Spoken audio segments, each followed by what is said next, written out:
அனைவருக்கும் அன்பான வணக்கங்கள். வாழ்க்கைக்கு வழிகாட்டும் உயர் வள்ளுவம் என்கிற நிகழ்ச்சிக்காக உங்கள் அனைவரையும் சந்திப்பதில் மட்டற்ற மகிழ்ச்சி. இனி தொடர்ந்து குரல் வழியாக உங்களோடு தொடர்பில் இருக்கப் போகிறேன், தமிழோடு, தமிழ் சுவையோடு. இந்த வாழ்க்கைக்கு வழிகாட்டும் உயர் வள்ளுவம் என்கிற நிகழ்ச்சியை நான் உருவாக்கியதற்கான காரணத்தை உங்களுக்கு சொல்லிடுறேன். ஒரு முறை நான் ஒரு பள்ளிக்கூடத்திற்கு ஒரு திருக்குறள் ஒப்புவித்தல் போட்டிக்கு நடுவராக போயிருந்தேன். அங்கே எனது தமிழ் ஆசான், தமிழ் குருவும் வந்திருந்தார். நிறைய மாணவர்கள் திருக்குறளை மனனம் செய்து ஒப்புவித்தார்கள். ரொம்ப வியப்பாக இருந்தது. நீங்கள் மேலும் கீழும் குறுக்கும் நெடுக்குமாக என்ன கொடுத்து அதிகாரத்தை கொடுத்து எப்படி கேட்டாலும் அவங்க திருக்குறளை மனனம் செய்து சொன்னாங்க, ஒப்புவித்தார்கள். ரொம்ப மகிழ்ச்சியாக இருந்தது. அப்போது எனது தமிழ் ஆசான் அவர் சொன்னார், எனக்கு இது பார்க்குறப்ப ரொம்ப மகிழ்ச்சியாக இருக்குது. அடுத்த தலைமுறை சின்ன பிள்ளைகள் குறளை ஒப்புவிப்பது, அதை பேசுவது இன்னும் கூடுதல் மகிழ்ச்சி. இதெல்லாம் ஒரு புறம் இருக்கட்டும். ஆனால் வள்ளுவன், ஐயன் வள்ளுவன் எப்போது மகிழ்ச்சி அடைவான் என்றால், இதெல்லாம் மனப்பாடம் செய்து சொல்லுவதால் மட்டுமல்ல, திருக்குறளை மேற்கோள் காட்டி பேசுவதால் மட்டுமல்ல, இந்த குறளின்படி உங்கள் வாழ்க்கையை வகுத்து கொண்டு வாழ்ந்தால் மட்டுமே அவன் மகிழ்ச்சி அடைவான். யாசா சொன்னார், நீங்கள் எத்தனை குறள்களை மனப்பாடம் செய்து பேசுகிறீர்கள் என்பதல்ல சிறப்பு, எத்தனை குறள்களின்படி உங்கள் வாழ்க்கையை வாழ்கிறீர்கள் என்பதுதான் சிறப்பு அப்படின்னு பேசினார். அதனால் பிள்ளைகளே, நீங்கள்லாம் ஒவ்வொரு திருக்குறளையும் நீங்கள் மனப்பாடம் செய்வதோடு அல்லாமல் உங்கள் வாழ்க்கையிலும் கடைபிடிக்கணும் அப்படின்னு சொன்னார். நான் ரொம்ப அதற்கு பிறகு அதை யோசித்து கொண்டே இருப்பேன். நான் ஒவ்வொரு முறை தவறு செய்கிற போதும் திருக்குறளை ஒப்பிட்டு தான் நான் என் தவறை சரி செய்ய திருத்த முயற்சி செய்வேன். திருக்குறள் ஒரு கண்ணாடி போல எனக்கு என் முகத்தை காட்டிக்கொண்டே இருக்கும். அதனால் நான் சொல்வது, இப்போ கேட்டுக்கொண்டிருக்கக்கூடிய நேயர்கள், நீங்களும் திருக்குறளை உங்கள் வாழ்க்கையில் கடைபிடிக்கணும். நீங்கள் உடனே ஐயோ இது என்ன ரொம்ப கடினமான சமாச்சாரமாக இருக்குதே அப்படின்லாம் நினைக்க வேண்டாம். கடைபிடிக்க முயற்சி செய்யலாம். ஏராளமான நம் வாழ்வியல் பிரச்சனைக்கு தீர்வுகள் திருக்குறளில் இருக்கிறது. நாம் எத்தனையோ தன்னம்பிக்கை புத்தகங்கள், வெளிநாட்டு புத்தகங்கள் எல்லாம் படிக்கிறோம். அது அத்துணையையும் வள்ளுவன் சொல்லியிருக்கிறான். ஆனால் நம்ம கடந்து போய்விட்டோம். அது தமிழ் என்பதால், அதை சொன்னவன் ஒரு தமிழன் என்பதால். அதனால் நான் யோசிக்கிறேன், திருக்குறளை ரொம்ப எளிய வடிவில் நம் வாழ்க்கைக்கு பொருந்துகிற மாதிரி சொல்ல முடியுமா அப்படின்னு நான் முயற்சிக்கிறேங்க. ஐயன் வள்ளுவனின் ஆசையோடு இந்த நிகழ்ச்சி அமையப் போகிறது. 1330 குறட்பாக்களையும் ரொம்ப எளிமையான வடிவத்தில் உங்கள் வாழ்க்கையோடு பொருத்தி நான் பேசப் போகிறேன். இதில் நீங்கள் திருக்குறளை கற்றுக்கலாம், அதுக்கான விளக்கத்தை புரிஞ்சுக்கலாம், உங்கள் வாழ்க்கையோடு சேர்த்து புரிஞ்சுக்கலாம், ரொம்ப எளிமையாக புரிந்து கொள்ளலாம். அவ்வப்போது ரொம்ப எளிமையான முறையில் சில சொற்களை சொல்லப் போகிறேன், இலக்கணம் சொல்லி தரப்போகிறேன். இப்படி நிறைய விஷயங்களை நீங்கள் கற்றுக்கொள்ளலாம். நான் எதிர்பார்ப்பது, நீங்கள் உங்கள் பிள்ளைகளுக்கு இந்த நிகழ்ச்சியை அறிமுகப்படுத்துங்கள். ஒரு 10 நிமிடம் இருக்கும், அதை கேளுங்கள், நீங்கள் ஆழமாக யோசியுங்கள். இதை தான் நான் கோரிக்கையாக வைக்கிறேன். நிறைய திருக்குறளுக்கு விளக்க உரை எழுதியிருக்கிறார்கள். நிறைய உரைகள் வந்திருக்கிறது. அதில் மிகப்பெரிய சண்டைகள் நடக்குது. இந்த உரை பெரிதா, அந்த உரை பெரிதா, வள்ளுவன் கருத்தை திரிச்சிட்டாங்க, அப்புறம் இந்த இலக்கணம் மாறி போய்விட்டது. இப்படி நம்ம பேசியே திருக்குறளை இன்றைய தலைமுறையிடத்தில் கொஞ்சம் அந்நியப்படுத்தி வைத்து விட்டோம். அதனால் இங்கு நாம் பேசுவது ரொம்ப எளிமையான வடிவத்தில் பேசப் போகிறோம். அதனால் நான் தமிழ் அறிஞர்கள் நம் நேயர்களாக இருப்பீங்க. அவங்களாம் சொற்குற்றம், பொருட்குற்றம், இலக்கணம் அப்படிலாம் பார்க்காமல் சாரத்தை மட்டும் நீங்கள் உள்வாங்கணும். ரொம்ப எளிமையான முறையில் நம்ம இதை அடுத்த தலைமுறைக்கு கடத்தணும். இதுதான் இந்த நிகழ்ச்சியினுடைய பிரதானமான நோக்கம். இப்போ முன்னோட்டத்தை கொடுத்துட்டேன். இப்போ நம்ம நிகழ்ச்சிக்குள் செல்ல போகிறோம். பொதுவாக கடவுள் வாழ்த்திலிருந்து தொடங்குவது மரபு. ஆனால் பலதரப்பட்ட நேயர்கள் இருக்கிறதுனால அறிவிலிருந்து நான் தொடங்குகிறேன்.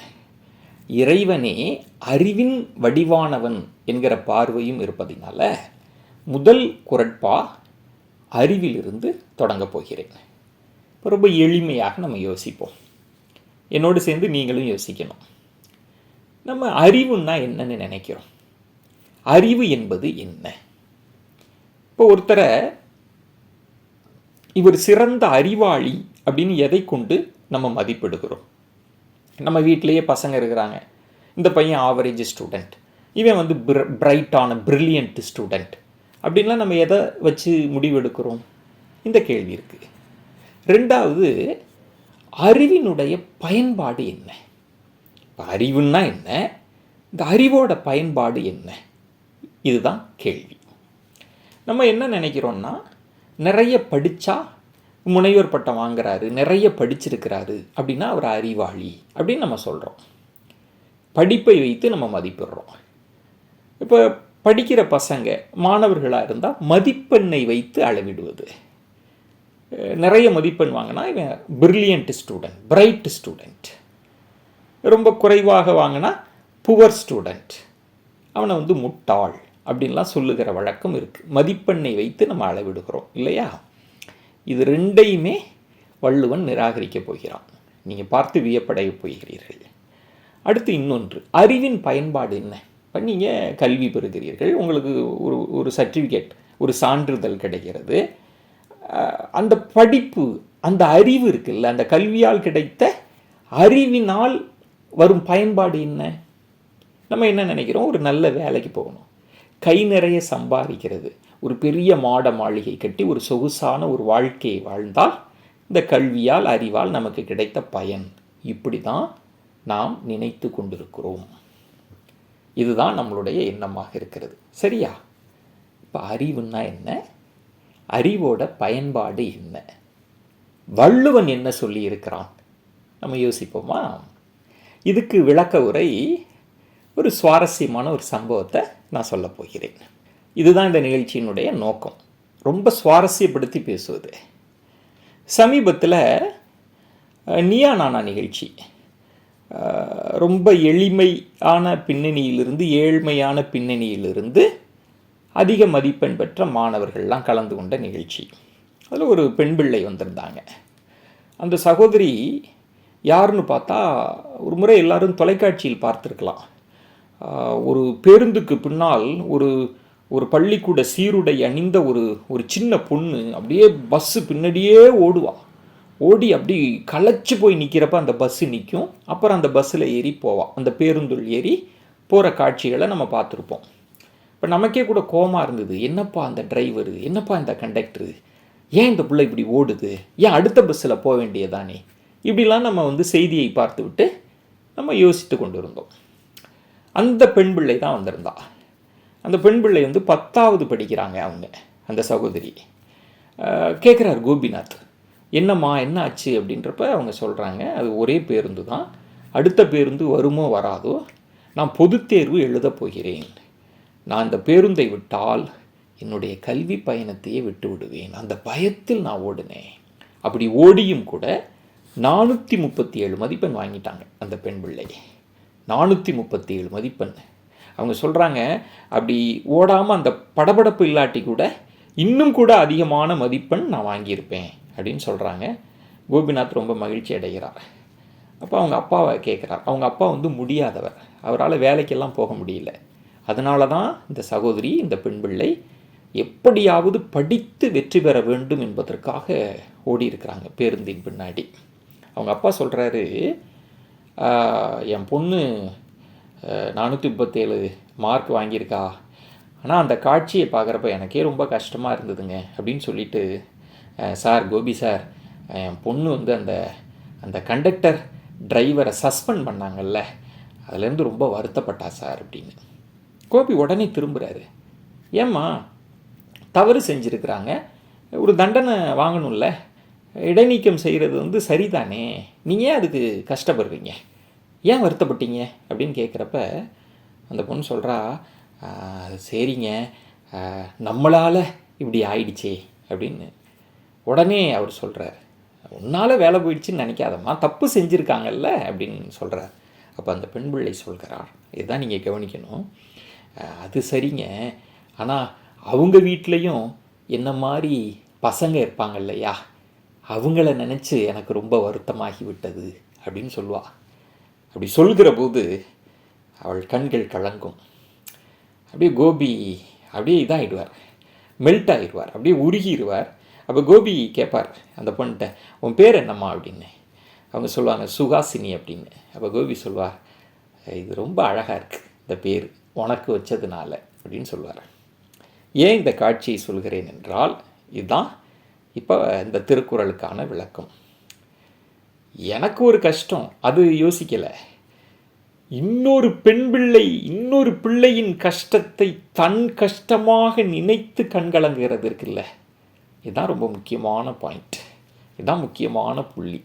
அடுத்தவர்களின் துயரத்தை தன் துயரமாக பாவித்தல். இப்போ திருக்குறளுக்கு போகலாமா? சுகாசினி தான் இந்த குறளுக்கான விளக்க உரை. திருக்குறள், அறிவினான் ஆகுவது உண்டோ பிரிதின் நோய் தம் நோய் போல் போற்றா கடை. இதுதான் திருக்குறளுங்க. ரொம்ப எளிதாக சொல்லணும்னா, பிரிதின் நோய், பிற உயிர்கள் இருக்குல்ல, அதனினுடைய துன்பத்தை, துயரங்களை, வலிகளை தன் துன்பமாக பாவிக்கின்ற அந்த உணர்வு நிலை இருக்குல்ல, அதற்கு பெயர்தான் அறிவு என்று வள்ளுவன் சொல்கிறான். அடுத்தவங்க கஷ்டம், அடுத்தவங்க கண்ணீர், அடுத்தவங்க வலி, அதை நம்ம கஷ்டமாக நினைக்கிறது, நம்மளோட துயரமாக நினைக்கிறது.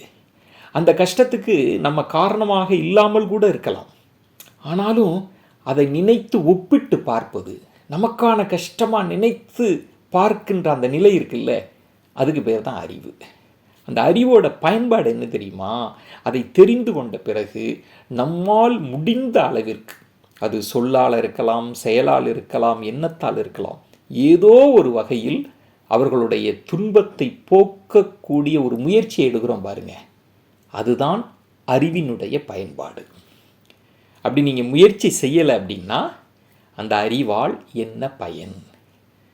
அறிவினால் ஆகுவது உண்டோ, இதனால் என்னப்பா பயன்? ஒரு பயனும் இல்லை என்று வள்ளுவன் சொல்கிறான்.